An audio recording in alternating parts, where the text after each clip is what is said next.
ఆయన సశరీరుడుగా ప్రత్యక్షుడాయెను. దేవునికి శరీరం ఉంటుందా? దేవుడు మనలాగా రూపము కాదు, ఆయన ఆత్మ స్వరూపి అయిన కానీ సశరీరుడుగా మన మధ్యన ప్రత్యక్షమయ్యాడాయన. ఎందుకు సశరీరుడుగా ఆయన మన మధ్యన ప్రత్యక్షమయ్యాడంటే బలియాగము కావడానికి.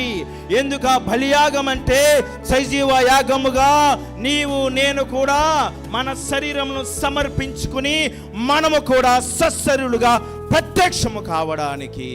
ఇది దైవభక్తిని గుర్చిన గొప్ప మర్మము.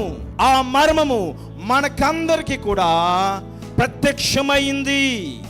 ఎవరిని ఎప్పుడు దేవుని చూడలేదు, కానీ యేసుక్రీస్తు జీవితము, యేసుక్రీస్తుని చూచినప్పుడు ఈయన దేవుడు, ఈయన పరిపూర్ణ మానవుడు, నాకు మాదిరి.